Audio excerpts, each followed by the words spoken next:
최근 뭐 일어난 이슈 이런 것들을 보게 되면은 얼마 전에 이제 국회 헌법개정특별위원회에서 안을 내놨는데 이제 사법평의를 도입하자 이런 안을 내놓고 뭐 자기네들끼리도 여러 가지 이제 논란이 있는 것 같아요. 그거 도입하자 말자 막 이렇게 이런 논의들이. 근데 이제 사법평의라는 게 도대체 어떤 거길래 그런 논란이 있는 건지 좀 설명을 좀 부탁드릴게요. 그러니까 사법평의라고 하는 것은 대법원장 대신에 이제 대법관 후보자 추천이라든지 법관 인사, 징계, 뭐 법원의 예산, 사법행정, 사무 전반을 전부 다 결정하는 의사결정기구를 하나 만들겠다는 거예요. 아, 원래는 그러면 보통 대법원장이 하고 네. 대법원장이 혼자 다 하기는 어려우니까 법원행정처라는 것을 만들어서 도움을 받아가면서 하는데 네. 그렇게 되다 보니까 대법원장이 거의 왕처럼 돼버린다는 거예요. 그러네요. 그래서 그렇게 하지 말고 여러 사람들이 모여가지고 평의회를 구성해서 거기서 방금 말씀드렸던 인사라든지 징계라든지 행정사무라든지 이런 것들을 담당하게 하자. 그러면 대법원장이 좀 제왕적인 권한을 행사하지 못하지 않겠냐. 네. 그래서 이제 제안이 되게 된 체계죠. 그럼 원래 좀 약간 문제가 많이 있었기 때문에 이런 걸 도입하자는 얘기가 나왔겠네요. 지금. 뭐 제가 방금도 이제 뭐 대법원장이 제왕적이다 뭐 이런 얘기를 했지만 실질적으로 대법원장이 법관들의 어떤 인사권이나 이런 것들을 갖고 있으면서 전체 법관들을 나름 줄 세우기가 가능한 구조였다 이렇게 네. 보고 있는 거죠. 그래서 그렇게 하지 말고 아까 말씀드렸던 것처럼 그런 권한을 사법평의회라는 별도의 수평적인 회의체에다 좀 넘겨서 처리하게 되면은 이 대법원장을 정점으로 한 피라미드형 구조가 흐트러지면서 네. 판사들이 좀 더 눈치 안 보고 자기 신념에 맞게 재판하지 않을까. 네. 그런 취지에서 이거를 만들자 하는 것입니다. 예. 그럼 이제 그 사법평의라는 것이 반대하는 논리도 있긴 한데 예를 들어서 뭐 그게 이제 그러니까 국회에서 임명하는 거잖아요. 위원을 어느 정도 8명을 위원을 임명을 한다고 돼 있는데 그러다 보니까 이제 정치 논리에 귀속될 수 있다. 정치 논리에 따라서 또 객관성을 잃어버릴 수 있다. 이런 그러니까 이유로 반대를 하시는 분도 많은데 그러면은 이정렬 사무장님 같은 경우에는 그러니까 사법평의회 같은 경우에 좀 반대하시는 입장이신 것 같은데. 네, 저도 반대합니다. 네, 가장 크게 반대하는 이유가 그럼 어떤 건가요? 일단은요, 형평에 좀 안 맞아요. 그러니까 무슨 말씀이냐면, 예를 들어서, 우리, 뭐, 시청자분들 좋아하시는 네. 우리나라 헌법 1조 2항. 대한민국의 주권은 국민에게 있고, 모든 권력은 국민으로부터 나온다. 송강호 얘기. 송강호 법이라고 얘기하고 싶네요. 우리 네. 제가 존경하는 분 중에 한 분인 최강욱 변호사님이 네. 뭐라고 하셨냐면은, 우리나라 헌법에서 권력이라는 말이 이조문에만 유일하게 나온다는 거예요. 그렇군요. 권력이라는 걸 딱 하나 써요. 어. 근데 이때 그 권력이라는 게 뭐냐? 그거를 우리 헌법에서는 3개로 잘라놔요. 첫째가 입법권, 두 번째가 행정권, 세 번째가 사법권. 이렇게 3개로 잘라요, 권력을. 입법권은 누구나 알다시피 국회. 국회에 있죠. 네, 헌법에 있습니다. 입법권은 국회에 속한다. 네. 행정권은 대통령을 수반으로 하는 정부에 속한다 이렇게 네. 있어요. 사법권은 법관으로 구성된 법원에 속한다 이렇게. 그런데 이게 뭐 한자말이라서 그렇긴 한데 풀어서 보면 입법권이라는 건 어떤 룰을 만드는 권한이잖아요. 그렇죠. 행정권은 그 룰에 따라서 법을 운용하는 거고 그렇죠. 네. 사법권은 그 법에 따라서 이게 제대로 굴러가고 있느냐를 심판하는. 네. 예.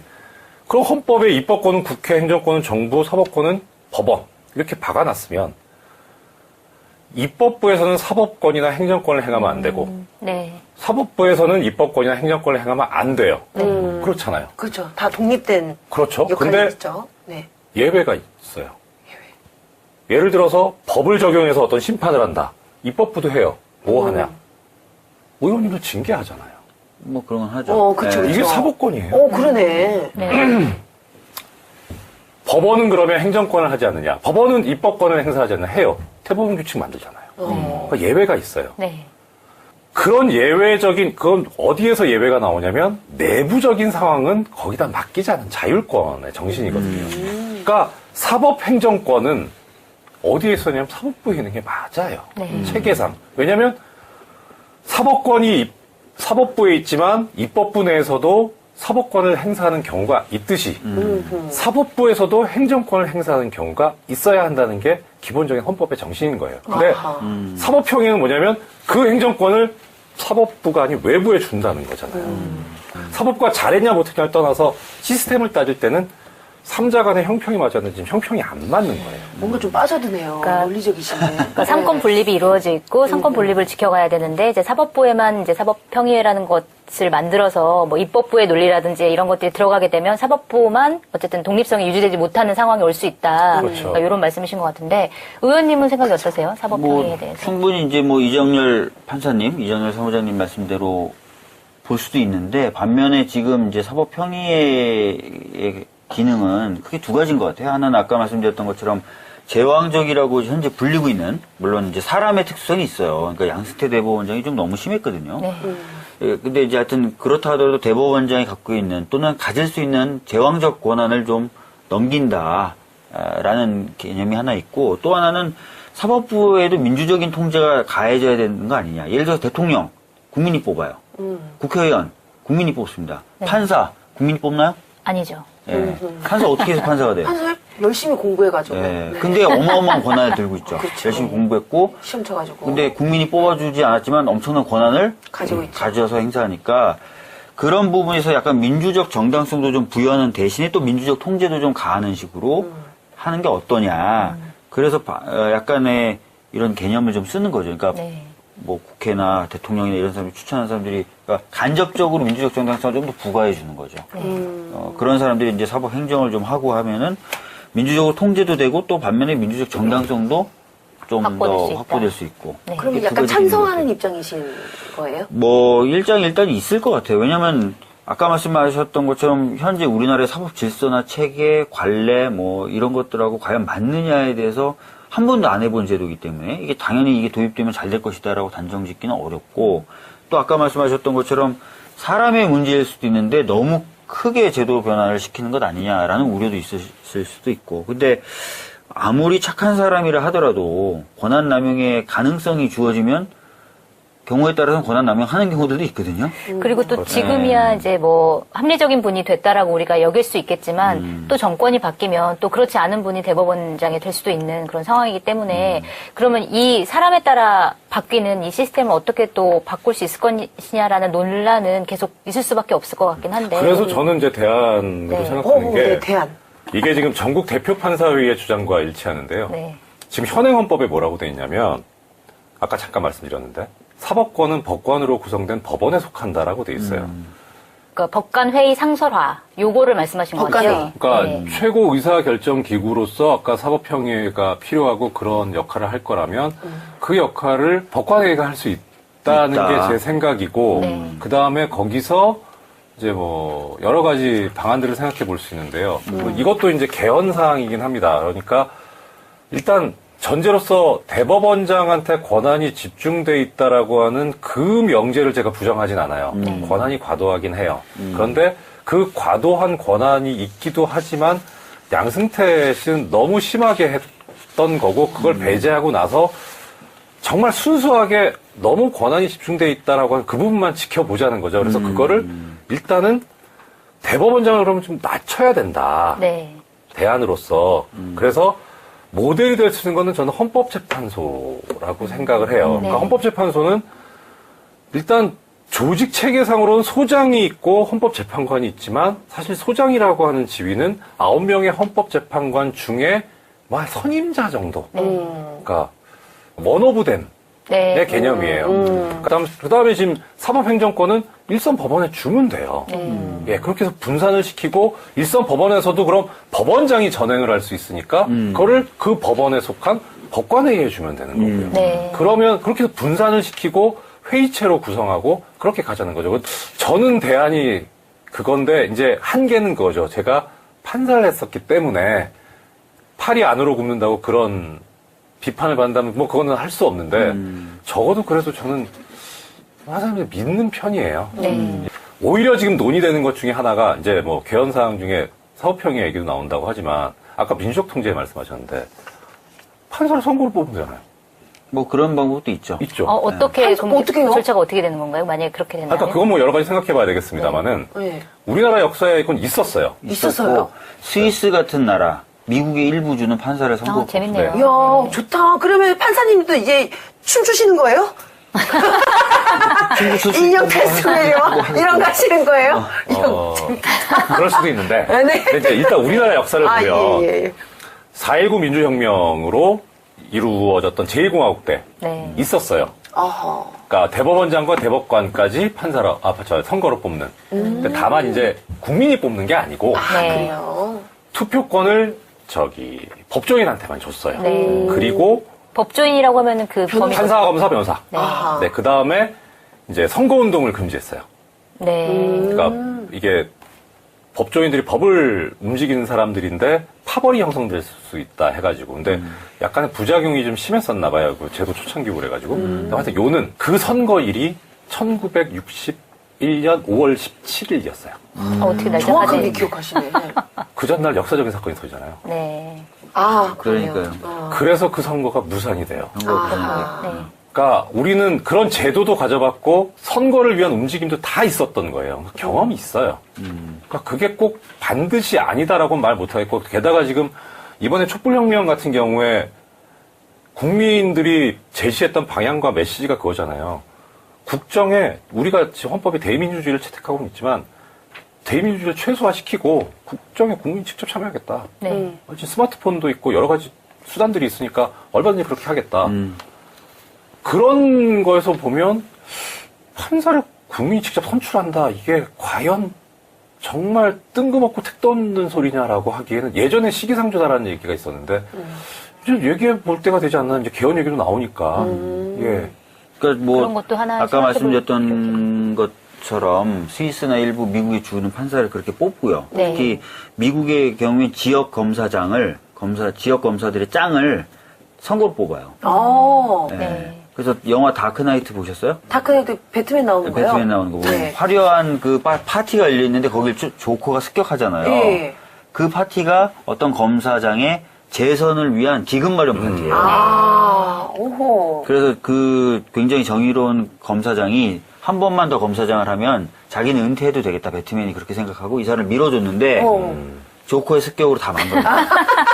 야, 또 그런 영화에 그런 부분이 있구나. 네. 오, 재밌다. 아니 뭐 판사를 뭐 선거로 뽑는 나라도 있는데 그러면은 지금 나온 그 사법평의회처럼 다른 나라도 사법평의회 같은 그런 기구가 시스템이 있는 있어요? 나라가 네. 또 있나요? 갑자기 이렇게 대본이 없는 질문을 죄송합니다. 네, 없었던 걸로. 어, 네. 그러니까 결국 제일 중요한 거는 개헌이고 뭐고 나오는 얘기가 개헌은 국민의 의사잖아요. 국민의 의사에 맞는 뜻에 맞는 사법부 그런 사법이 돼야 되는 거예요.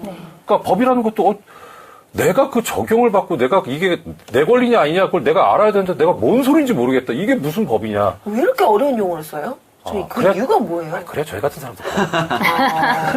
아, 그래요? 아, 네, 너무 어려워. 살아야 되니까 네. 이해해 주세요. 아, 근데 네, 알겠습니다. 그러면 안 되죠. 그렇죠. 예, 그러면 안 되죠. 그러니까 결국은 사법평의회가 맞냐, 네. 아니면 뭐 이거 판사회의 상설화가 맞냐, 그거는 모르겠어요. 근데 중요한 거는 우리 국민들께서 어떤 생각을 가지고 계시는가. 그러니까 제가 아까 이제 판사회의 상설화를 말씀드렸던 전제는 뭐냐, 그래도 판사들 아직 믿을만 합니다라는 그런 말씀이었는데, 아니, 나 못 믿겠다. 네. 하면 사법평의회가 답일 거예요. 네. 그거는 뭐 형평, 균형 이거하고 다른 문제죠. 우리나라의 주인이 국민들께서 그렇게 결정을 하시는데 저는 그게 제일 중요하다고 생각합니다. 아, 네. 그렇군요. 예. 그러니까 현아 씨께서 하신 그 말씀이 제일 중요해요. 법이 뭔데 이래야 되는 거 아니에요? 이게 제일 중요한 거예요. 그렇죠. 사람이 먼저죠. 법보다. 사람이 먼저다 문제. 왠지 그거 할 말 없어서 그냥 나온 얘기. 예, 예. 네. 그 독립성이 이제 중요하다라는 걸 얘기하기 위해서 김명수 대법원장, 양승태 대법원장 이렇게 바뀌었잖아요. 그러면은 이게 뭐 판결이나 이런 것도 좀 뭐 영향을 많이 미치나요? 이런 분위기가 많이 바뀌나요? 본인 사건에 대한 기대 때문에 그렇습니다. 네, 없어요? 그 대법원장이 누구냐의 문제가 아니라. 그렇죠. 아니에요? 죄송한데. 아니, 난 모르니까 여쭤보는 거예요. 아니, 현아 씨 예, 저를 모르는 사이도 아니고. 그냥 여쭤보는 게 아니라 강력하게 희망하고 바라고 있어요. 지금 뭔가 달라졌다는 얘기를. 아니, 우리 모르는 사이도 아니고, 그렇게 좀 불편한 일이 생겼으면, 저희 법인에 연락을 하시지. 동안에 갔어야 되는데. 변호사의 문제였군요. 아유, 내가 진짜 노안이라 그래. 이런 식으로. 아, 내가 구로 동안, 굴어있는 동안. 그러니까요. 예. 예. 잊지 않을게. 이제 앞으로 제가. 디지털로 33길 12. 아, 701호. 전화번호 뭐 없나요? 02838-7890. 아, 정말. 너무 노골적이다, 이거. 일단 뭔가 좀 이런 판결이 뒤집어지는 사례들도 있나요? 영향을 받나요? 아직까지 그거는 아닐 거고요. 오히려, 그러니까, 기대는 하고 있을 겁니다. 그러니까, 이게 무슨 말씀이냐면, 예를 들어서, 또 이제 원세훈 사건 얘기인데, 그러니까 원래 대법원이 14명인가? 대법관이? 제 기억에 아마 그런 걸로 알고 있는데. 정확하게 모르세요? 제가 대법관은 안 해보셨어요. 아, 안 해봐서. 그렇구나. 해봐야 아는데. 그래, 마실 사람 해봐야지 알지. MB는 다 해봐서 알아. 원칙은 모든 대법관들이 다 투입이 돼서 재판을 해야 되는데, 이거 원칙이잖아요. 그쵸. 이건 이제 대법원 전원합의체라고 합니다. 근데 그렇게 하면은 사건 많은데 처리가 안 돼요. 그래서 대법관 4명씩 잘라가지고 팀을 만들어서 그 팀에서 먼저 재판을 하게 해서 그 4명이 의견이 일치가 되면 그걸로 끝! 의견 일치가 안 되면 14명 다 투입. 아하. 이런 시스템이에요. 네네. 그러면은 14명이 다 들어간다는 건 뭐냐면, 다 재판을 했다는 건 뭐냐면, 최초의 4명의 의견이 일치가 안 됐거나, 아니면은 또 하나 사유는 뭐냐면, 옛날에 판례가 있는데 그 판례에서 했던 법적인 해석하고 다른 걸 할 때, 판례를 바꿀 때 또 전원이 투입이 돼요. 근데 이 원세훈 대법원 판결은요, 네. 14명이 다 했어요. 네. 네네. 그 둘 중에 어떤 둘 중에 건가요? 하나일 거 아니에요. 네. 판례를 바꾸거나, 의견이 갈렸거나, 그렇죠. 의견 갈리지 않았어요. 판례도 바뀌지 않았어요. 그럼 뭐예요? 14이 다 들어갔어요. 왜? 왜 그랬을까? 네. 왜 그랬는지 짐작이 되네요. 판사들한테 주는 메시지예요. 원세훈 처벌하지 마라. 네. 근데 이번에 종전 재판보다 더 많이 받고 법정 구속됐잖아요. 야, 세상이 바뀌었구나. 네. 근데 이 던지는 그 메시지라고 얘기를 하셨는데 진짜 판사님들은 잘 알아들으셔야겠다. 되게 센스 없는 사람들은 센스 없는 사람. 그 적절한 눈치 사람. 없는 사람 있잖아. 오늘 어쩌라고? 어쩌라고. 이러면 이제 나 바쁘신데 괜히 14명이 다 모시네. 왜 놀라시고 아유, 하려고 하는데. 재밌다. 네. 그래서 어쨌든 정리를 좀 해보면 이제 양승태 체제에서 여러 가지 판결에 대한 문제도 있었고 그다음에 그 판결에 대해서 문제 삼는 목소리에 대한 어쨌든 목소리를 내지 마라라고 하는 억압도 있었고 여러 가지가 있어서 결과적으로는 이제 사람의 문제이기도 하지만 또 이게 또 보면 제도의 또 문제이기도 하기 때문에 아까 이제 사무장님이 말씀하신 거는 물론 제도적으로 대법원장이 너무 많은 권한을 갖고 있는 게 문제지만 그럼에도 불구하고 그거는 외부적인 힘을 가져와서 해결하는 건 안 된다. 이건 사법권에 대한 침해다. 그래서 사법부 안에서 이런 것들을 민주적인 방식으로 해결해야 된다라고 말씀하신 것 같아요. 야, 지금 다 방송 앞에 안 보고 요것만 보고 요것만 봐도 돼요. 스킵하시고 요것만 보세요. 사법 1시간 반 동안 무엇을 한 것인가? 이제 그러면 그거 말씀하신 것과 관련된 또 법안이 국회에 지금 올라와 있는데 이게 뭐냐면 정성호 더불어민주당 의원이 발의하신 법안이에요. 법원조직법 개정안인데 박주민 의원님께서도 법원조직법 개정안 발의 네. 준비 중이시라고 얘기 들었는데 발의 준비 중에 있고 또 네. 제가 아는 판사들하고 또 사적인 자리를 통해서 여러 의견을 구하고 있는데 판사님 말씀하신 것처럼 쉽게 결론을 못 내리더라고요. 판사들도. 네, 이게 좋은 어떻게 것 해야 같긴 되나. 한데 이게 가능할까? 뭐 저런 거 좀 더 있으면 좋은데 막 이렇게 복잡하더라고요. 그래서 스님이 자기 머리 못 깎는다. 네. 기본적으로 판사들이 재판만 해왔기 때문에 어떤 정책이라든가 행정이라든가에 밟지가 못합니다.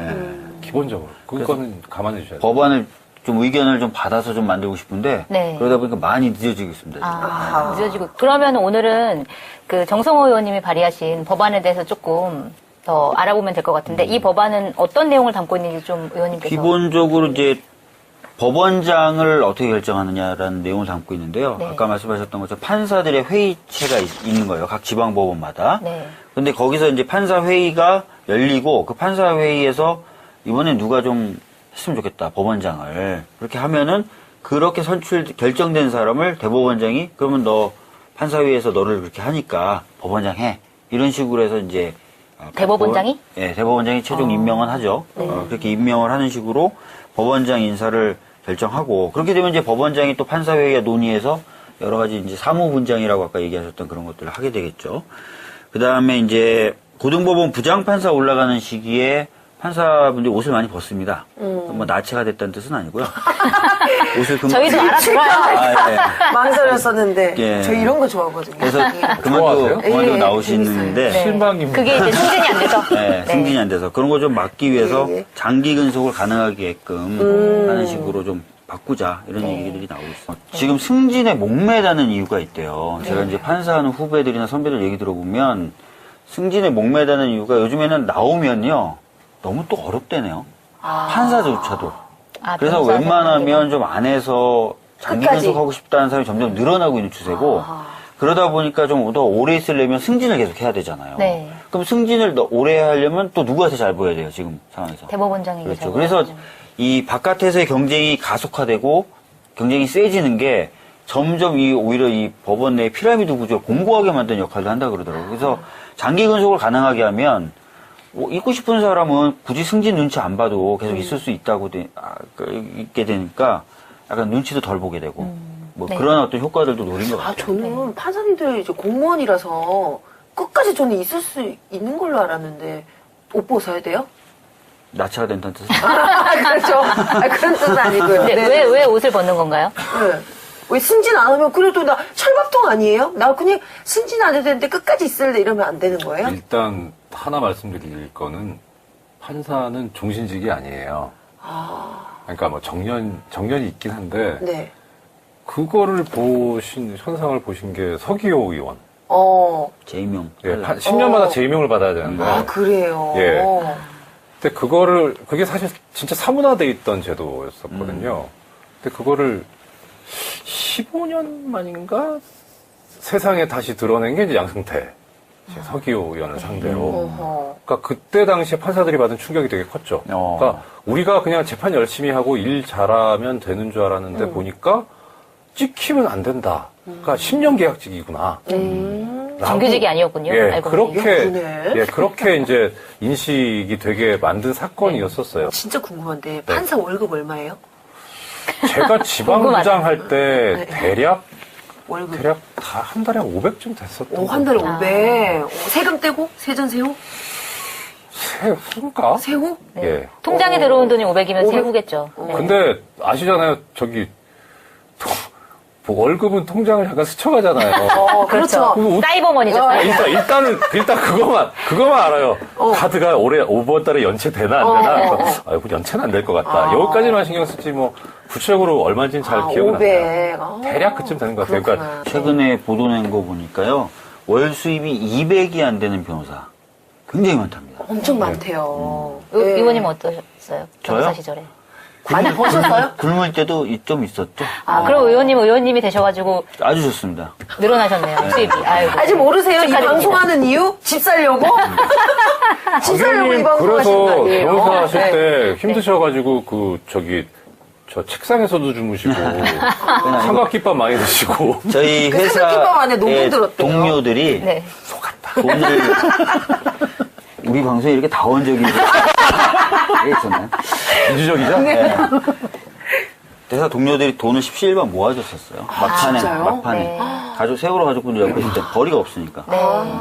하여튼 근데 최근에 그러다 보니까 제 후배 판사들 같은 경우 기수가 낮잖아요. 그 판사들은 나가면 죽는 줄 알아요. 법원에서 나가면 죽는 줄 알아요. 어허. 그러니까 더 신경 쓰인다는 거예요. 그렇겠다. 위에는 부장이, 위에 있는 법원장이 나를 어떻게 생각하지? 이걸 생각을 안 할래야 생각 안 할 수가 없대요. 진짜 그렇겠네요. 그렇겠네. 네. 그러니까 그래서 수입을 늘릴 수 있는 방법은 결국 법원에서 고스펙을 쌓는 거죠. 그러니까 그게 아까 고스펙이라는 게 뭔가요? 말씀인 승진. 아니 예를 들어서 지방법원장 하다 나온 분, 고등법원장 하다 나오신 분, 달라요? 대법관 하다 나오신 분, 대우가 다 수임료가? 완전히 다르죠. 나와가지고 다 이제 어디 로펌 들어가면 그냥 막 어마어마하게 이제 버시나 봐요. 그런 분. 어마어마까지는 모르겠는데 적어도 그래도 확실히 그러니까 차등이 있나 봐요. 네. 또 그렇게 들었어요. 이 정관예우 이거 네. 참 문제인 것 같아요. 네. 이거 전관예우를 우리가 어떻게 좀 봐야 되는 건가요? 네. 저는 안 해봤기 때문에 어. 있어요라는 말을 못 하겠어요. 왜냐면은 안 해봤으니까. 근데 많은 분들이 있대요. 그러면은 아니야, 없어라는 말도 못 하겠어요. 왜냐면 다들 이때는데 뭐 있으니까 그렇겠지. 그렇겠죠. 저는 근데 사실은 제가 변호사 하면서 몇 번 겪어봐서 상대측 변호사. 상대측 얘기해 주세요. 센 분이 나왔을 때 재판 진행을 제가 몇 번 당해봐서 어떻게? 한도 끝도 없이 사건이 길어져요. 네. 또 길 잡고 또 길 잡고 이건 분명히 잘못한 거거든요. 상대방이 네. 누가 봐도 증거도 다 있고. 근데 이제 손해배상 청구 소송인데 재판 자체가 한 1심이 뭐 1년, 2년 이렇게 막 가버리더라고요. 1심이? 네, 1심만. 그러니까 이게 무슨 법리적으로 저도 다퉈봤으면 좋겠어요. 뭐 의견서 내고 이러면 뭐 저쪽에서는 뭐 좀 검토해 볼 테니까 뭐 기일 어떻게 해달라. 뭐 이러면 거의 그 말이 다 받아들여지는 거예요. 그러니까 길이 막 늘어지니까 제가 이제 대학생들을 제가 대리해서 학교 취업 상대로 한 건데 대학생들은 다 졸업하잖아요. 네. 나 이제 취업해야 되고 이러니까 학교 측하고 오히려 이제 정리를 좀 했으면 좋겠다. 결국은 그래서 정리를 해버렸어요. 네. 아, 그걸 노린 거구나. 네. 그러네. 그런 케이스가 제가 한 두세 건 이상 되고 그다음에 연관이 있는 걸로. 제가 사법연수원 다닐 때 검찰 시보를 했을 때인데 열심히 제가 시보라는 게 수습생, 실무 수습생으로 해서 이러고 있는데 쉽게 말하면 인턴. 인턴인데 갑자기 문 옆에 있는 여직원부터 시작해서 검사까지 방 안에 있는 사람이 누가 들어오자마자 다 일어나는 거야. 일동 기립. 일동 다 일어나는 거야. 근데 저는 누구지 모르고 제가 얼굴 익힌 그 검찰의 간부가 아니니까 누구지 이랬는데 변호사예요. 네. 변호사인데. 네, 얼마 전에 옷을 벗은 네. 나체가 된 검사장이 네. 들어온 거죠. 네. 아까는 나체 아니라면서요. 의원님, 같은 방송에서 다른 얘기. 근데 옷을 벗은. 그러니까 다 일어나는 거예요. 그러더니 이제 검사하고 둘이 그 옆에 쉬는 방에 딱 들어가서 한참 얘기를 하다가 탁 나오면서 걱정하지 마시고 선배님 또 이러는 거예요. 네. 그 드라마 한 장면이랑 똑같네요. 문 나오면서 막 웃으면서 걱정 마십시오 이러면서 나오잖아요. 너무 똑같았어요. 그 기억이 또 제 뇌리에 강하게 박혀있어요. 네. 정강기호는 있는 거. 그러니까 저도 없다고는 말 못하겠어요. 예. 이정열 판사님은 안 해보셨지만 있는 거. 근데 확실히 안 해보거나 안 받아보신 분들도 많아요. 그렇죠. 그렇죠. 진짜 네. 점점 많아지고 있는 것 같고. 그런데 이게 하시는 일부가 일부가 물을 사람 흐리는 때문에. 거죠. 네. 근데 그 일부가 물을 흐리는 것에 영향을 받아서 시장이 다 요동치기도 하고 사법부 전체에 대한 신뢰가 떨어지기도 하거든요. 그래서 정관이고 하시는 분 소수의 분인데 확실히 잡아내야 돼요. 네. 진짜 그래야 될 것 같네요. 잡지 마세요. 네. 왜요? 제가 어떻게 잡겠습니까? 잡는 저 지금 저기 변호사 등록이 안 되고 있잖아요. 저 등록되고 된다면 3년 후쯤부터. 변호사 등록. 이러시면 안 됩니다. 되지 않으실까요? 동안 사무장님 이러시면 안 됩니다. 네, 그래서 이 법안의 핵심이 그 법관의 장기 근속을 가능하게 하는 법안인데요. 이 법안에 대해서는 어떻게 생각하세요? 저도 오늘 방송 때문에 처음 접하게 됐는데 아, 그러시군요. 손을 좀 많이 보긴 해야 될 것 같아요. 이 법안을요? 네. 핵심은 동의를 하나? 예. 그러니까 네. 정신은 아주 좋아요. 정신 네. 좋은데 일단 이게 현실로 벌어졌을 때 어떻게 될 것인가가 예를 들어서 어느 하나의 지방법원의 장을 그 판사회의에서 선출을 한다. 뭐 하면 그렇게 해서 대법원의 건의라면 임명권자가 그대로 이제 해주는 창원지방법원을 예로 들게요. 창원지방법원에 발령이 났어요. 누가? 대법원장이 발령을 내지 않습니까? 그럼 거기에 발령받은 사람 판사들이 전부 다 예를 들어 사법연수원 제가 23기인데 전부 다 23기다. 네. 그러면 거기서 원장 선출하면 되죠. 네. 근데 발령받은 판사가 10기, 11기, 12기부터 40기까지 있어요. 거기서 40기가 원장이 되겠어요? 네. 10기를 왜 보냈겠어요? 네. 원장시키려고 하는 거지.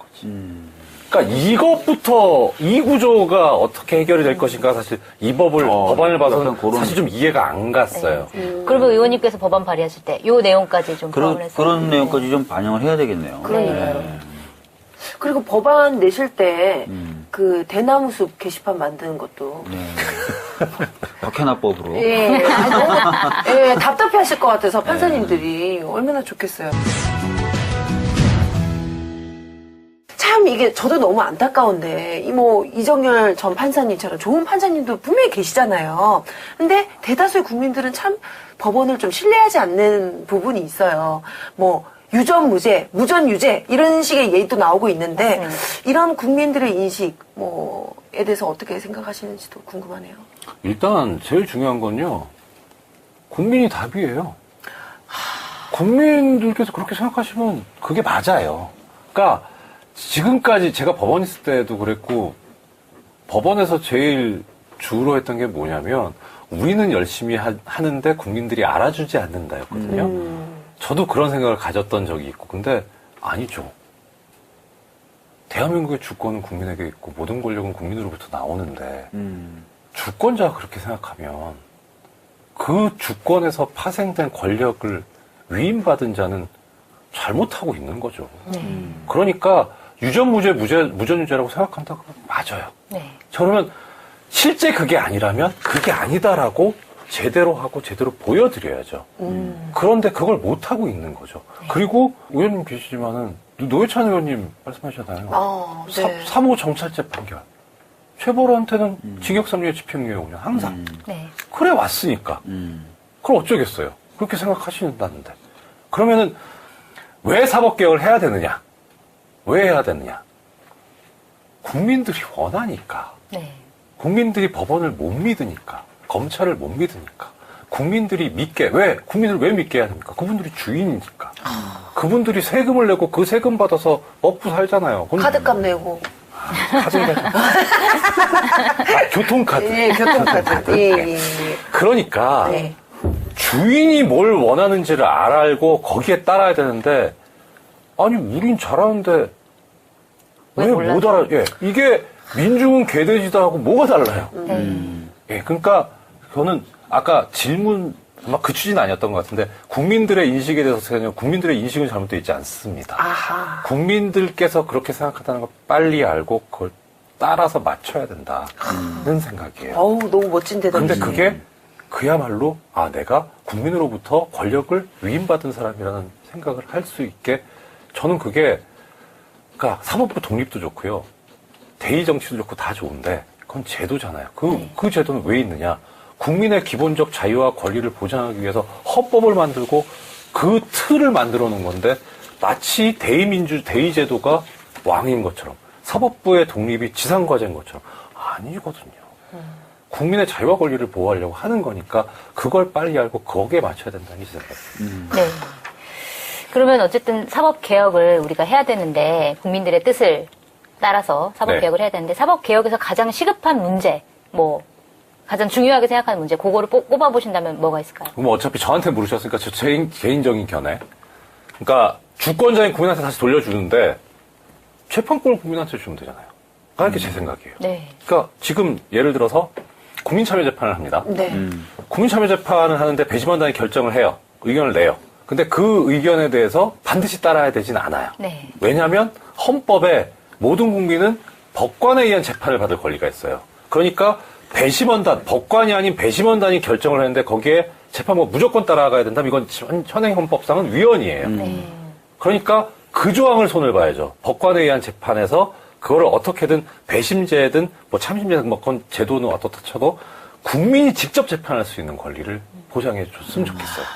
그거는 기소도 마찬가지. 현아 씨 가셔가지고 이거는 이거 재판 넘겨야 될 것 같은데 그렇게 결정할 저 수 잘할 수 있어요, 그런 거. 전 잘하실 거예요. 네. 그리고 위험할 수도 있을 것 같은데. 그 모델이 뭐냐면 이번에 그 신고리 원전 오류풀기 그쵸. 공론화위원회, 공론조사위원회. 그러니까 그때 저는 뭘 생각했냐면 개인적으로 저는 원전 추가 건설에 반대예요. 근데 그게 지금 사람들을 일부 야당에서는 폄훼를 하고는 있지만 어떻든 국민이 직접 참여해서 결정을 했단 말이에요. 근데 그 전제는 뭐냐면 정확한 정보를 주면 그러니까 정보가 왜곡되지 않으면 우리 국민은 현명하게 결정할 수 있는 판단 능력을 가지고 있습니다. 그러니까 이 능력을 가지고 계시는 분들한테 왜 법관에 의한 재판 좋은데 그 법관에 의한 재판이라고 하는 거는 함부로 법을 모르는 사람이 재판하지 말라는 거지. 이런 사실이 있었냐 없었냐에 대한 판단, 증거를 가지고 하는 판단, 얘를 처벌해야 되겠다 아니다라고 하는 판단, 그 판단 능력은 법 전문가 아니라도 가지고 있거든요. 돌려드려야 된다. 예, 그 생각. 의원님은 또 어떻게 생각하세요? 저도 크게 다 동의하는 바이고요. 네. 그래서 특히 저 같은 경우에 요즘에 관심 갖고 있는 게 기소 통제 방법이에요. 지금 수사권을 조정한다 이런 얘기는 많이 되고 있는데 검찰이 갖고 있는 권한 중에 수사권보다 사실 더 크다고 평가받는 게 기소 여부를 결정하는 기소권이에요. 네. 근데 거기에 대해서는 사실상 별 얘기가 안 나와요. 네. 그래서 물론 뭐 문무일 총장이 인사청문회 당시에는 검찰시민위원회를 실질화시키겠다 뭐 이런 얘기 나오지만 좀 더 그런 부분은 진짜 국민들이 판단할 수 있도록 뭐 대배심 제도라든지 이런 것들도 도입해가지고 하는 방법 관심 있고 아까 말씀하셨던 것처럼 판사나 뭐 아니면 검사 뭐 이렇게 일부의 경우에 지역에 직접 선출하는 것도 저는 충분히 가능하다고 생각하고요. 그런 등등의 방법들도 이제 적극적으로 한번 고민해 볼 때가 됐다. 그렇게 생각합니다. 부연해서 하나 이제 의원님 말씀 저 추가 설명해 드리자면 법원 부분은 개헌이 필요해요. 법관에 의한 재판 때문에. 근데 검찰 부분은 법률만으로도 법률만 돼요. 바꾸면 네. 되세요. 헌법 사항이 아니기 때문에. 시민들의 의견이 우리 법과 우리 사회를 바꾼다. 시민 바리바리 코너인데요. 오늘은 경기도 고양시에서 박필성님께서 보내주셨는데요. 이걸 소개를 해드릴게요. 박주민 의원님, 송채경화 기자님, 두 분 술 좋아하시죠? 술 좋아하시죠? 술 좋아하는데 최근에 거의 못 먹고 있습니다. 이 술에 관한 내용입니다. 저도 술을 좋아하지만 술 때문에 우리 사회가 얼마나 큰 피해를 입고 있는지 알고 계십니까? 제가 사는 일산에는 알코올 중독 전문 치료 병원인 카프 병원이 있습니다. 카프. 네, 이 병원은 1997년 국회에서 담배처럼 술의 건강 증진 부담금을 부과하는 법안을 발의하려고 하자 주류 업체들이 그 돈을 안 내기 위해서 전문 병원을 만들고 알코올 중독 예방 활동을 하겠다 하면서 만들었습니다. 하지만 3년 후에 건강 증진 부담금 부과 이야기가 사라지자 병원에 내기로 한 돈도 끊고 지원도 끊었습니다. 어머나. 네. 주류 업체들이 눈을 가리고 아웅했던 것입니다. 아. 우리나라처럼 음주 후진국은 없습니다. 외국에선 공공장소에서 음주를 금지하고 술 판매도 시간을 정해서 아무 곳에서나 하지 않습니다. 하지만 우리는 24시간 자유롭게 사고 술 광고가 넘쳐나죠.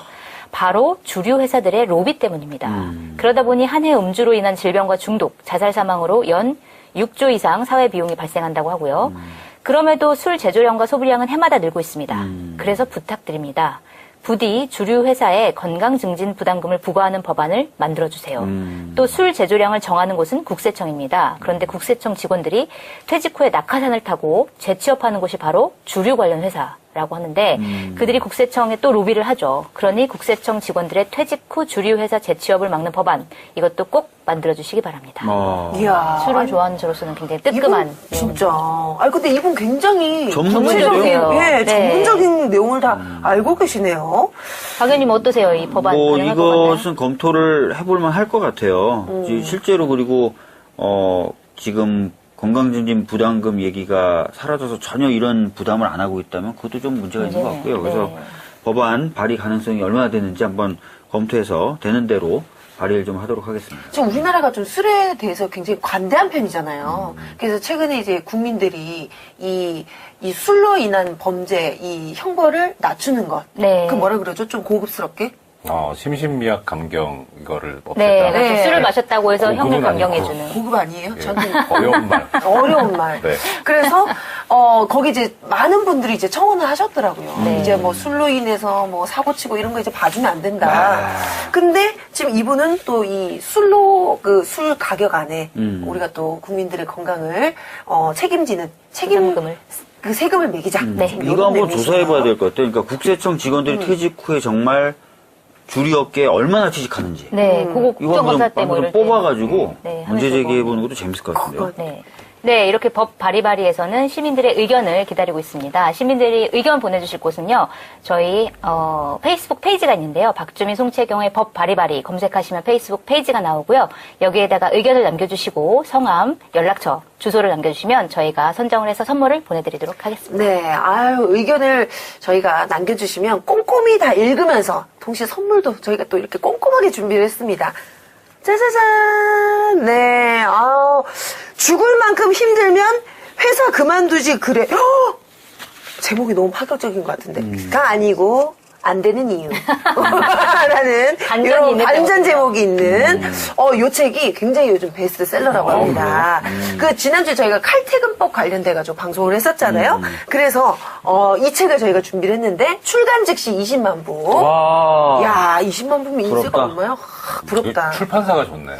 한겨레 출판이야. 책을 양서를 펴냈는데. 그러니까요. 한겨레 출판. 굉장히 이 책 인기가 많은데요.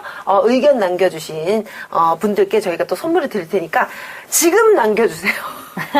지금 제 말 무슨 뜻인지 아시죠? 평범한 디자이너로 일하던 저자가 과로 자살에 대한 유혹을 이기고 SNS에 올린 만화가 일본 시민들에게 또 굉장히 호응을 얻었다고 합니다. 그래서 출간된 만화책인데 사실 일본이 요즘 이 과로 때문에 굉장히 문제가 많이 됐었잖아요.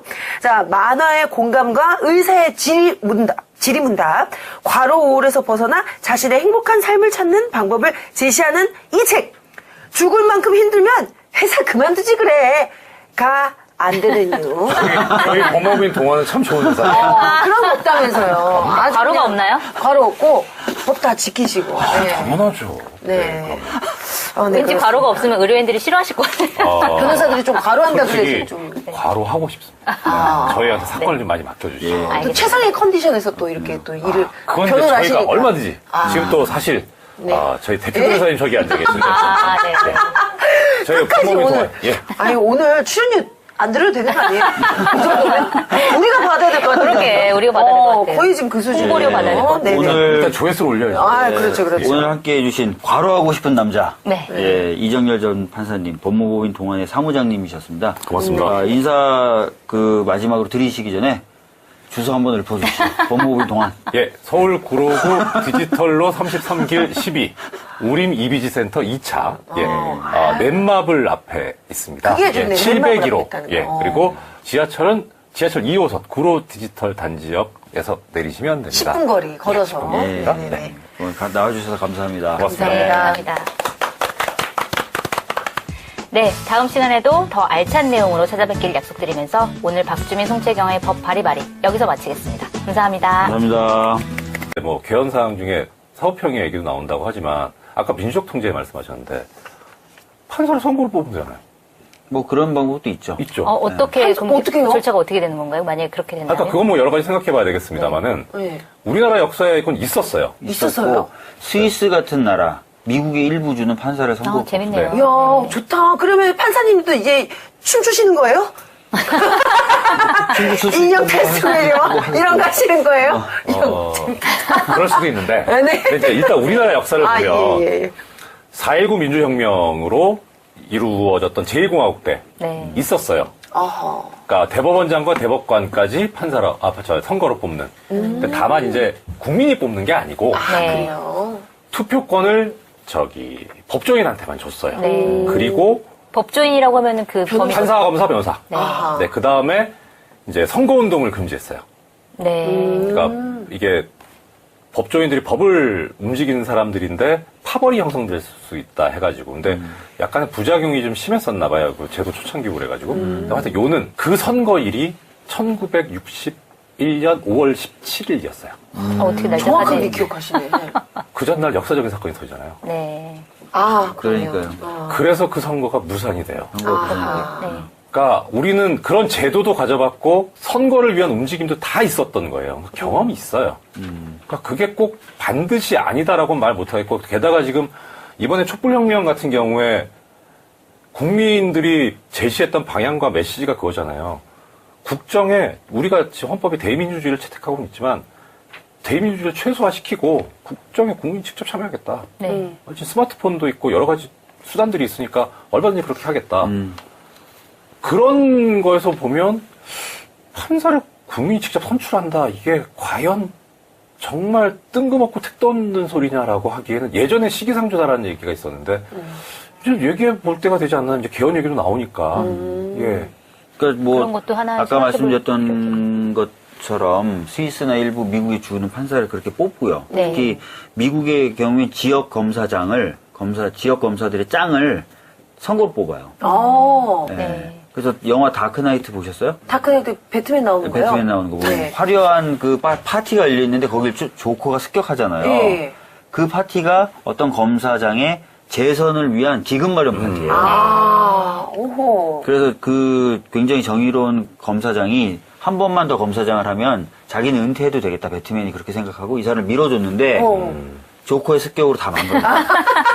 야, 또 그런 영화에 그런 부분이 있구나. 네. 오, 재밌다. 아니 뭐 판사를 뭐 선거로 뽑는 나라도 있는데 그러면은 지금 나온 그 사법평의회처럼 다른 나라도 사법평의회 같은 그런 기구가 시스템이 있는 있어요? 나라가 네. 또 있나요? 갑자기 이렇게 대본이 없는 질문을 죄송합니다. 네, 없었던 걸로. 네. 최근 뭐 일어난 이슈 이런 것들을 보게 되면은 얼마 전에 이제 국회 헌법개정특별위원회에서 안을 내놨는데 이제 사법평의회를 도입하자 이런 안을 내놓고 뭐 자기네들끼리도 여러 가지 이제 논란이 있는 것 같아요. 그거 도입하자 말자 막 이렇게 이런 논의들이. 근데 이제 사법평의회라는 게 도대체 어떤 거길래 그런 논란이 있는 건지 좀 설명을 좀 부탁드릴게요. 그러니까 사법평의라고 하는 것은 대법원장 대신에 이제 대법관 후보자 추천이라든지 법관 인사, 징계, 뭐 법원의 예산, 사법행정, 사무 전반을 전부 다 결정하는 의사결정기구를 하나 만들겠다는 거예요. 아, 원래는 그러면 보통 대법원장이 하고 네. 대법원장이 혼자 다 하기는 어려우니까 법원행정처라는 것을 만들어서 도움을 받아가면서 하는데 네. 그렇게 되다 보니까 대법원장이 거의 왕처럼 돼버린다는 거예요. 그러네요. 그래서 그렇게 하지 말고 여러 사람들이 모여가지고 평의회를 구성해서 거기서 방금 말씀드렸던 인사라든지 징계라든지 행정사무라든지 이런 것들을 담당하게 하자. 그러면 대법원장이 좀 제왕적인 권한을 행사하지 못하지 않겠냐. 네. 그래서 이제 제안이 되게 된 체계죠. 그럼 원래 좀 약간 문제가 많이 있었기 때문에 이런 걸 도입하자는 얘기가 나왔겠네요. 지금. 네. 뭐 제가 방금도 이제 뭐 대법원장이 제왕적이다 뭐 이런 얘기를 했지만 실질적으로 대법원장이 법관들의 어떤 인사권이나 이런 것들을 갖고 있으면서 전체 법관들을 나름 줄 세우기가 가능한 구조였다 이렇게 네. 보고 있는 거죠. 그래서 그렇게 하지 말고 아까 말씀드렸던 것처럼 그런 권한을 사법평의회라는 별도의 수평적인 회의체에다 좀 넘겨서 처리하게 되면은 이 대법원장을 정점으로 한 피라미드형 구조가 흐트러지면서 네. 판사들이 좀 더 눈치 안 보고 자기 신념에 맞게 재판하지 않을까 네. 그런 취지에서 이거를 만들자 하는 것입니다. 예. 그럼 이제 그 사법평의라는 것이 반대하는 논리도 있긴 한데 예를 들어서 뭐 그게 이제 그러니까 국회에서 임명하는 거잖아요. 위원을 어느 정도 8명을 위원을 임명을 한다고 돼 있는데 그러다 보니까 이제 정치 논리에 귀속될 수 있다. 정치 논리에 따라서 또 객관성을 잃어버릴 수 있다. 이런 그러니까 이유로 반대를 하시는 분도 많은데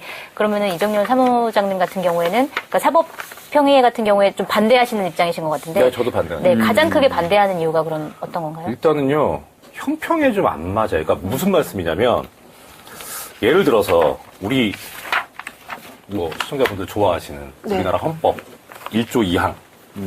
대한민국의 주권은 국민에게 있고, 모든 권력은 국민으로부터 나온다. 송강호 얘기. 송강호 법이라고 얘기하고 싶네요. 우리 송강호 법. 네. 제가 존경하는 분 중에 한 분인 최강욱 변호사님이 네. 뭐라고 하셨냐면은, 우리나라 헌법에서 권력이라는 말이 이조문에만 유일하게 나온다는 거예요. 그렇군요. 권력이라는 걸 딱 하나 써요. 어허. 근데 이때 그 권력이라는 게 뭐냐? 그거를 우리 헌법에서는 3개로 잘라놔요. 첫째가 입법권, 두 번째가 행정권, 세 번째가 사법권. 이렇게 3개로 잘라요. 약간의 이런 개념을 좀 쓰는 거죠. 그러니까 네. 뭐 국회나 대통령이나 이런 사람이 추천한 사람들이 그러니까 간접적으로 민주적 정당성을 좀 더 부과해 주는 거죠. 그런 사람들이 이제 사법 행정을 좀 하고 하면은 민주적으로 통제도 되고 또 반면에 민주적 정당성도 좀 더 확보될 수 있고. 네. 그럼 이게 두 약간 가지 찬성하는 기능이 입장이신 거예요? 뭐 일단 있을 것 같아요. 왜냐하면 아까 말씀하셨던 것처럼 현재 우리나라의 사법 질서나 체계, 관례 뭐 이런 것들하고 과연 맞느냐에 대해서 한 번도 안 해본 제도이기 때문에 이게 당연히 이게 도입되면 잘 될 것이다라고 단정짓기는 어렵고 또 아까 말씀하셨던 것처럼 사람의 문제일 수도 있는데 너무 크게 제도 변화를 시키는 것 아니냐라는 우려도 있을 수도 있고 근데 아무리 착한 사람이라 하더라도 권한 남용의 가능성이 주어지면 경우에 따라서는 권한 남용하는 경우들도 있거든요. 그리고 또 지금이야 이제 뭐 합리적인 분이 됐다라고 우리가 여길 수 있겠지만 또 정권이 바뀌면 또 그렇지 않은 분이 대법원장이 될 수도 있는 그런 상황이기 때문에 그러면 이 사람에 따라 바뀌는 이 시스템을 어떻게 또 바꿀 수 있을 것이냐라는 논란은 계속 있을 수밖에 없을 것 같긴 한데. 그래서 저는 이제 대안으로 네. 생각하는 게 네, 대안. 이게 지금 전국 대표 판사회의의 주장과 일치하는데요. 네. 지금 현행 헌법에 뭐라고 돼 있냐면 아까 잠깐 말씀드렸는데 사법권은 법관으로 구성된 법원에 속한다라고 돼 있어요. 그러니까 법관 회의 상설화 요거를 말씀하신 법관 거죠. 회의. 그러니까 네. 최고 의사결정 기구로서 아까 사법평의회가 필요하고 그런 역할을 할 거라면 그 역할을 법관회의가 할 수 있다는 있다. 게 제 생각이고 네. 그 다음에 거기서 이제 뭐 여러 가지 방안들을 생각해 볼 수 있는데요. 이것도 이제 개헌 사항이긴 합니다. 그러니까 일단 전제로서 대법원장한테 권한이 집중돼 있다라고 하는 그 명제를 제가 부정하진 않아요. 권한이 과도하긴 해요. 그런데 그 과도한 권한이 있기도 하지만 양승태 씨는 너무 심하게 했던 거고 그걸 배제하고 나서 정말 순수하게 너무 권한이 집중돼 있다라고 하는 그 부분만 지켜보자는 거죠. 그래서 그거를 일단은 대법원장을 그러면 좀 낮춰야 된다. 네. 대안으로서. 그래서 모델이 될 수 있는 거는 저는 헌법재판소라고 생각을 해요. 그러니까 헌법재판소는 일단 조직 체계상으로는 소장이 있고 헌법재판관이 있지만 사실 소장이라고 하는 지위는 9명의 헌법재판관 중에 막 선임자 정도. 그러니까 원오브댐의 네. 개념이에요. 그다음에 지금 사법행정권은 일선 법원에 주면 돼요. 예, 그렇게 해서 분산을 시키고 일선 법원에서도 그럼 법원장이 전행을 할 수 있으니까 그거를 그 법원에 속한 법관회의에 주면 되는 거고요. 네. 그러면 그렇게 해서 분산을 시키고 회의체로 구성하고 그렇게 가자는 거죠. 저는 대안이 그건데 이제 한계는 그거죠. 제가 판사를 했었기 때문에 팔이 안으로 굽는다고 그런 비판을 받는다면 뭐 그거는 할 수 없는데 적어도 그래도 저는 사람들 믿는 편이에요. 네. 오히려 지금 논의되는 것 중에 하나가 이제 입법권은 누구나 알다시피 국회. 국회에 있죠. 네. 헌법에 있습니다. 입법권은 국회에 속한다. 네. 행정권은 대통령을 수반으로 하는 정부에 속한다 네. 얘기했어요. 사법권은 법관으로 구성된 법원에 속한다 얘기했어요. 그런데 이게 뭐 한자말이라서 그렇긴 한데 풀어서 보면 입법권이라는 건 어떤 룰을 만드는 권한이잖아요. 그렇죠. 행정권은 그 룰에 따라서 법을 운용하는 거고 그렇죠. 네. 사법권은 그 법에 따라서 이게 제대로 굴러가고 있느냐를 심판하는 네. 예. 그럼 헌법에 입법권은 국회, 행정권은 정부, 사법권은 법원 이렇게 박아놨으면 입법부에서는 사법권이나 행정권을 행하면 안 되고 네. 사법부에서는 입법권이나 행정권을 행하면 안 돼요. 그렇잖아요. 그렇죠. 다 독립된 그렇죠. 역할이 근데 있죠. 네. 예외가 있어요. 예를 들어서 법을 적용해서 어떤 심판을 한다. 입법부도 해요. 뭐 하냐? 의원님도 징계하잖아요. 뭐 그런 건 하죠. 그쵸, 네. 그쵸. 이게 사법권이에요. 그러네. 네. 법원은 그러면 행정권을 하지 않느냐? 법원은 입법권을 행사하지 않느냐? 해요. 대법원 규칙 만들잖아요. 그러니까 예외가 있어요. 네. 그런 예외적인, 그건 어디에서 예외가 나오냐면 내부적인 상황은 거기다 맡기지 않은 자율권의 정신이거든요. 그러니까 사법행정권은 어디에 있었냐면 사법부에 있는 게 맞아요. 네. 체계상. 왜냐하면 사법권이 사법부에 있지만 입법부 내에서도 사법권을 행사하는 경우가 있듯이 사법부에서도 행정권을 행사하는 경우가 있어야 한다는 게 기본적인 헌법의 정신인 거예요. 근데 사법형에는 뭐냐면 그 행정권을 사법부가 아닌 외부에 준다는 거잖아요.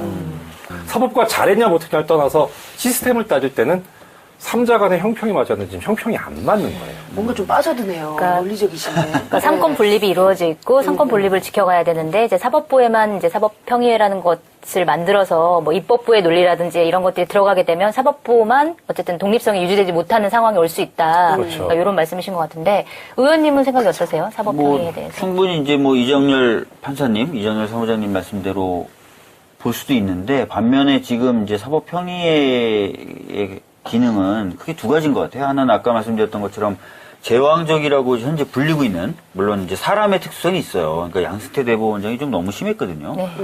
예, 근데 이제 하여튼 그렇다 하더라도 대법원장이 갖고 있는 또는 가질 수 있는 제왕적 권한을 좀 넘긴다라는 개념이 하나 있고, 또 하나는 사법부에도 민주적인 통제가 가해져야 되는 거 아니냐. 예를 들어서 대통령 국민이 뽑아요. 국회의원 국민이 뽑습니다. 판사 국민이 뽑나요? 아니죠. 예. 판사 어떻게 해서 판사가 돼요? 판사를 열심히 공부해가지고. 예. 네. 근데 어마어마한 권한을 들고 있죠. 그렇죠. 열심히 공부했고, 시험 쳐가지고. 근데 국민이 뽑아주지 않았지만 엄청난 권한을 가지고 있죠. 가져서 행사하니까 그런 부분에서 약간 민주적 정당성도 좀 부여하는 대신에 또 민주적 통제도 좀 가하는 식으로 하는 게 어떠냐. 그래서 그러니까 결국 제일 중요한 거는 개헌이고 뭐고 나온 얘기가 개헌은 국민의 의사잖아요. 국민의 의사에 맞는 뜻에 맞는 사법부 그런 사법이 돼야 되는 거예요. 그러니까 법이라는 것도 내가 그 적용을 받고 내가 이게 내 권리냐 아니냐 그걸 내가 알아야 되는데 내가 뭔 소리인지 모르겠다. 이게 무슨 법이냐. 왜 이렇게 어려운 용어를 써요? 저희 그 그래- 이유가 뭐예요? 그래, 저희 같은 사람들. 그래요. 너무, 네, 너무 어려워. 먹고 살아야 되니까. 네. 이해해 주세요. 아, 근데 네, 알겠습니다. 그러면 안 되죠. 그렇죠. 예, 그러면 안 되죠. 그러니까 결국은 사법평의회가 맞냐, 네. 아니면 뭐 이거 판사회의 상설화가 맞냐, 그거는 모르겠어요. 근데 중요한 거는 우리 국민들께서 어떤 생각을 가지고 계시는가. 그러니까 제가 아까 이제 판사회의 상설화를 말씀드렸던 전제는 뭐냐, 그래도 판사들 아직 믿을만 합니다라는 그런 말씀이었는데, 아니, 나 못 믿겠다. 네. 하면 사법평의회가 답일 거예요. 네. 그거는 뭐 형평, 균형 이거하고 다른 문제죠. 우리나라의 주인이 국민들께서 그렇게 결정을 하시는데 저는 그게 제일 중요하다고 생각합니다. 아, 그렇군요. 예. 그러니까 현아 씨께서 하신 그 말씀이 제일 중요해요. 법이 뭔데 이래야 되는 거 아니에요? 이게 제일 중요한 거예요. 그쵸. 사람이 먼저죠. 법보다. 사람이 먼저다 문제. 왠지 그거 할 말 없어서 그냥 나오는 얘기. 예. 네. 그 독립성이 이제 중요하다라는 걸 얘기하기 위해서 김명수 대법원장, 양승태 대법원장이 이렇게 바뀌었잖아요. 그러면은 이게 뭐 판결이나 이런 것도 좀 뭐 영향을 많이 미치나요? 이런 분위기가 많이 바뀌나요? 본인 사건에 대한 기대 때문에 그렇습니다. 네, 어, 없어요? 그 대법원장이 누구냐의 문제가 아니라. 그렇죠. 아니에요? 죄송한데. 아니, 난 모르니까 여쭤보는 거예요. 아니, 현아 예, 씨, 저를 모르는 사이도 아니고. 그냥 여쭤보는 게 아니라 강력하게 희망하고 바라고 있어요. 지금 뭔가 달라졌다는 얘기를. 아니, 우리 모르는 사이도 아니고, 그렇게 좀 불편한 일이 생겼으면, 저희 법인에 연락을 하시지. 동안에 갔어야 되는데. 변호사의 문제였군요. 아유, 내가 진짜 노안이라 그래. 이런 식으로. 내가 구로 동안, 구로에 있는 동안. 그러니까요. 예. 예. 잊지 않을게요. 이제 앞으로 제가. 디지털로 33길 12. 아, 701호. 전화번호 뭐 없나요? 02838-7890. 참. 이런 너무 거 하시죠. 노골적이다, 이거. 일단 뭔가 좀 이런 판결이 뒤집어지는 사례들도 있나요? 영향을 받나요? 아직까지 그거는 아닐 거고요. 오히려, 그러니까, 기대는 하고 있을 겁니다. 그러니까, 이게 무슨 말씀이냐면, 예를 들어서, 또 이제 원세훈 사건 얘기인데, 그러니까 원래 대법원이 14명인가? 대법관이? 제 기억에 아마 그런 걸로 알고 있는데. 정확하게 모르세요? 제가 대법관은 안 해보셨어요. 안 해봐서. 그렇구나. 해봐야 아는데. 그런 마술 사람 해봐야지 알지. MB는 다 해봐서 원칙은 모든 대법관들이 다 투입이 돼서 재판을 해야 되는데